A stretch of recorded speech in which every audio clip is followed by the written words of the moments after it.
3월 26일 새벽 기도회를 시작하겠습니다. 오늘 말씀은 레위기 15장 1절로 18절입니다. 여호와께서 모세와 아론에게 말씀하여 이르시되 이스라엘 자손에게 말하여 이르라. 누구든지 그의 몸에 유출병이 있으면 그 유출병으로 말미암아 부정한 자라. 그의 유출병으로 말미암아 부정함이 이러하니 곧 그의 몸에서 흘러나오든지 그의 몸에서 흘러나오는 것이 막혔든지 부정한즉 유출병이 있는 자가 눕는 침상은 다 부정하고 그가 앉았던 자리도 다 부정하니 그의 침상에 접촉하는 자는 그의 옷을 빨고 물로 몸을 씻을 것이며 저녁까지 부정하리라. 유출병이 있는 자가 앉았던 자리에 앉는 자는 그의 옷을 빨고 물로 씻을 것이요 저녁까지 부정하리라. 유출병이 있는 자의 몸에 접촉하는 자는 그의 옷을 빨고 물로 몸을 씻을 것이며 저녁까지 부정하리라. 유출병이 있는 자가 정한 자에게 침을 뱉으면 정한 자는 그의 옷을 빨고 물로 몸을 씻을 것이며 저녁까지 부정하리라. 유출병이 있는 자가 탔던 안장은 다 부정하며 그의 몸 아래에 닿았던 것에 접촉한 자는 다 저녁까지 부정하며 그런 것을 옮기는 자는 그의 옷을 빨고 물로 몸을 씻을 것이며 저녁까지 부정하리라. 유출병이 있는 자가 물로 그의 손을 씻지 아니하고 아무든지 만지면 그 자는 그의 옷을 빨고 물로 몸을 씻을 것이며 저녁까지 부정하리라. 유출병이 있는 자가 만진 질그릇은 깨뜨리고 나무 그릇은 다 물로 씻을지니라.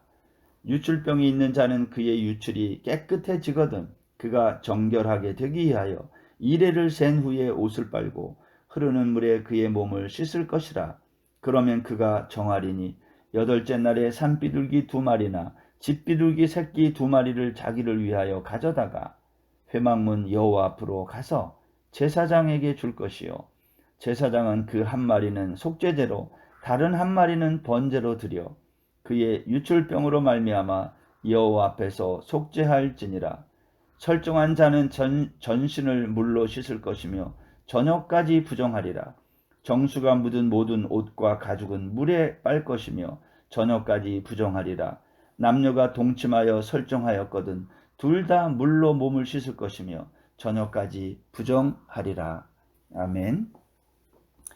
여러분, 오늘은 레위기 15장 말씀으로 우리 몸에서 부정한 유출병이 나왔을 때 그것을 어떻게 처리해야 되는지에 관한 말씀입니다. 여러분, 축구에서 공을 이렇게 몰고 가는 상대 선수에 대해서 그 발 앞에 공을 향하여 몸을 날려 방어하는 것이 있습니다. 럭비에서는 상대 선수의 하체를 잡아 못 가게 해서 넘어뜨리거나 공격을 방해하는 그러한 기술이 있습니다. 이걸 태클이라고 해요. 태클은 운동 경기에서 상대방의 공격을 차단하기 위해서 또는 공격의 방법입니다. 때문에 태클은 상대 선수와 몸을 부딪혀야 하는 위험한 방법이기도 하죠. 레위기 15장에서 나오는 이 말씀을 보면서 생각나는 것이 이 태클 이야기입니다. 왜냐? 신앙생활에도 이 태클이 필요하기 때문입니다. 태클이라고 하는 것은 그 성격상 경기의 흐름을 끌어놓기도 하고 바꿔놓기도 하는 방법이죠. 오늘날 우리의 삶에서 끊어야 될 것과 바꿔야 될 삶의 태도가 있다는 겁니다. 그것이 바로 영적 태클인 것입니다. 여러분, 레위기 15장은 몸의 유출병에 관한 이야기인데요. 여기에 나오는 몸이라는 이 히브리 말은 바사르라는 말인데 이것은 우리 몸의 생식기를 완곡하게 표현한 거예요. 그리고 유출물은 이것은 노란색의 끈적끈적한 액체인데 고름입니다. 우리 몸에서 나오는 피와 물을 포함한 여러 액체가 있는데 이 액체들이 정상적으로 분비되면 건강한 겁니다. 근데 비정상적으로 분비되면 건강하지 않은 거죠. 성경은 우리 몸에서 이 비정상적인 유출물이 나오는 것을 부정하다 이렇게 말하는 거죠. 여러분, 이 악성 피부병이 부정한 것도 같은 이치 아닙니까? 오늘 15장에서 유출병은 오늘날 성병을 완곡하게 표현한 것이에요. 하나님이 우리에게 주신 남녀의 성은요, 생육하고 번성하라는 하나님의 명령, 이것은 건전한 성생활을 통해서 이루어지는 하나님의 축복입니다. 그런데 오늘날 하나님이 우리에게 주신 아름다운 선물이 안타깝게 쾌락을 위한 수단으로 전락해버리고 마른 것입니다. 제가 청소년기에 좋아한 운동이 있는데 축구입니다. 중학교 다닐 때 생각해보면 점심시간만 기다려요. 축구하려는 학생들이 많은데 운동장은 조그마니까 운동장에 학생들이 꽉 차서 여러 개의 팀이 동시에 축구를 했던 기억이 있습니다. 골키퍼도 여러 명이고 또 라인도 없고 업사이드도 없고 때로는 공 한 번 제대로 차보지 못하고 볼만 따라다니다가 끝날 때도 있습니다. 이때의 경기의 특징이 뭐냐? 심판도 없고 규칙도 없고 파울도 없이 그저 볼을 향해 열심히 뛰다가 점심시간이 끝나는 벨소리가 나면 자동적으로 끝이 나는 겁니다. 조금 더 벨이 늦게 울렸으면 하는 아쉬움이 있을 뿐이지 스코어도 중요하지 않고 어느 팀이 이겼느냐도 별로 중요하지 않습니다. 점심시간이 끝나는 벨소리가 나면 바닷가에 썰물이 나가듯 그 복잡했던 먼지 자욱했던 운동장은 일순간 조용해졌던 기억만이 있습니다. 누군가가 이런 말을 했습니다. 인생은 축구장과 같다. 파울도 없고 룰도 없는 축구 경기. 골키퍼가 여러 명이 되고 승부에 이기고 짐도 관계없이 열심히 뛰다가 벨소리와 함께 끝나는 우리 학창시절의 축구 경기 같은 것이 인생은 아닌가. 2004년에 일본의 칼럼니스트인 사카이 준코라는 사람이 패배한 개의 아득한 울부짖음이라는 책에 처음으로 소개된 마케이누라는 말이 있습니다. 이 마케이누라는 말은요, 30대 이상으로 결혼하지 않고 아이도 없는 여자를 가리키는 말입니다. 80년대에 일본의 버블 경기로 호황을 누릴 때 20대의 젊은 여성들이 직장에 들어가 경제적으로 독립하고 사회적 지위를 갖게 됐어요.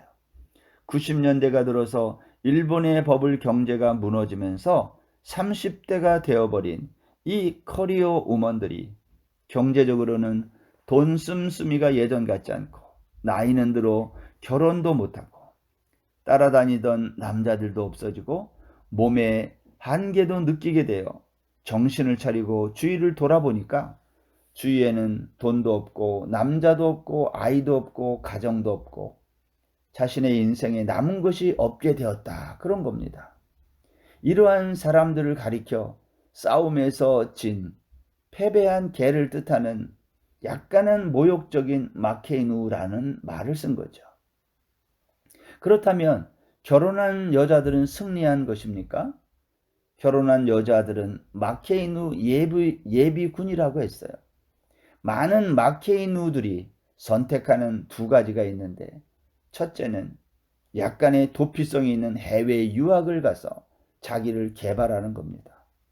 둘째는 돈도 있고 젊음도 있었던 좋았던 그 과거로의 복고입니다. 우리가 오래전에 겨울 연가라는 드라마가 30, 40대 일본 여성들에게 폭발적인 인기를 얻었다고 했는데 바로 그 이유가 이런 데 있는 거죠. 여러분, 반칙이 난무하고 룰이 있어도 지켜지지 않는 자유로운 경기가 신선하고 재미있어 보일 수는 있습니다. 그러나 인생이 그와 같은 난잡한 경기가 되어서는 안 되겠다는 겁니다. 하나님은 우리 몸에 많은 지체를 주셨어요. 눈이 고장나면 세상을 볼 수 없고요. 귀가 고장나면 소리를 들을 수 없는 것처럼 하나님이 주신 아름다운 선물, 생식기가 고장나면 생육하고 번성할 수 없는 겁니다. 성은 생명과 쾌락이 동시에 병존하는 영역입니다. 쾌락만을 추구하여 무분별하게 사용하면 고장나는 것이죠. 성경은 그것을 가리켜 유출병이라고 완곡하게 표현한 거죠. 저는 이 성적 문란함이 크게 달하고 있는 이 시대에 우리 그리스도인이라도 이 잘못되어가는 이러한 문화에 영적 태클을 깊이 걸어야 한다고 생각합니다.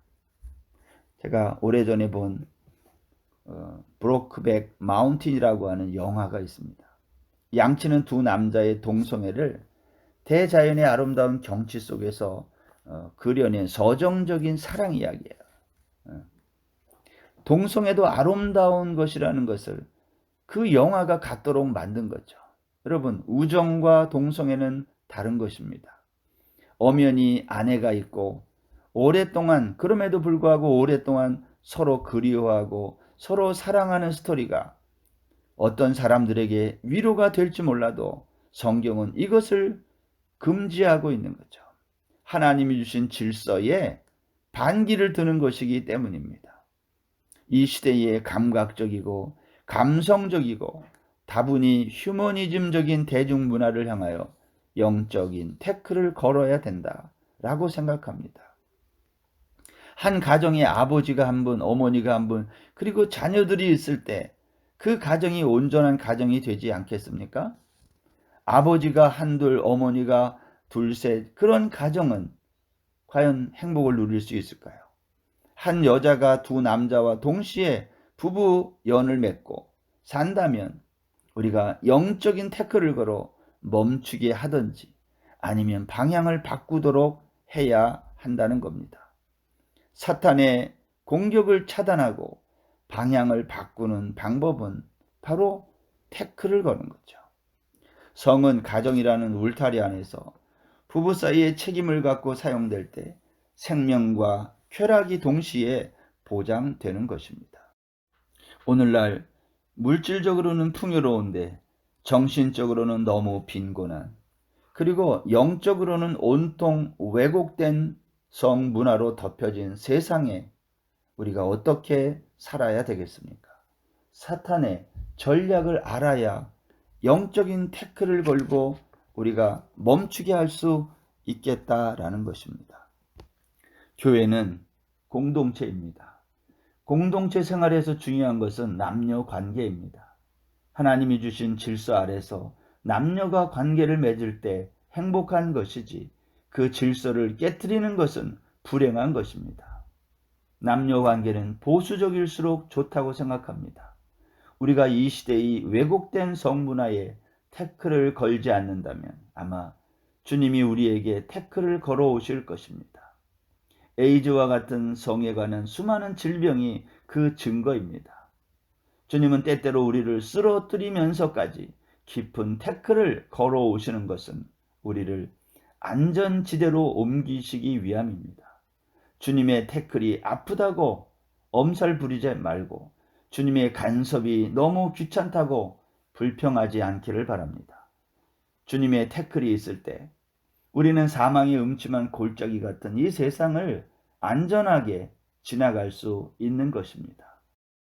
레위기 15장 31절에 보면 부정에서 떠나게 하여 죽음을 면하라 했습니다.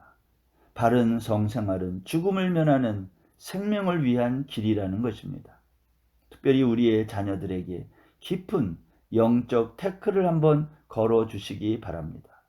다리에 약간의 상처가 날 수도 있고 아플 수도 있지만 인생이라는 경기에서 승리하도록 태클을 걸 필요가 있습니다.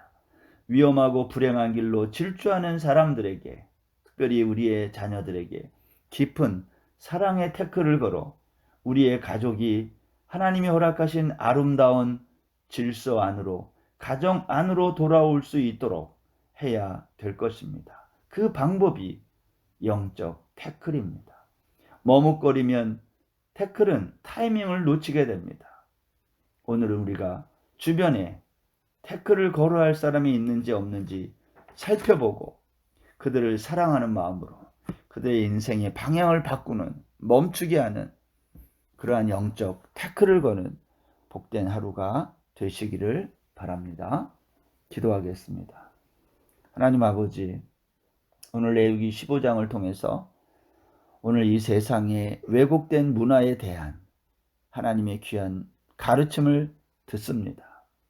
우리가 바로 살고 있는지, 우리의 인생에 영적 태클을 걸어 멈추게 할 부분은 없는지, 방향을 바꿔야 될 부분은 없는지를 생각해 보는, 특별히 우리의 자녀 세대를 생각하는 복된 하루가 되게 하여 주옵소서. 하나님의 관심이 우리의 전 인격에 있음을 기억하고 그 하나님의 마음을 헤아리는 귀한 날 되게 하여 주옵소서. 예수님의 이름으로 기도드립니다. 아멘. 오늘 하루도 복된 날 되세요.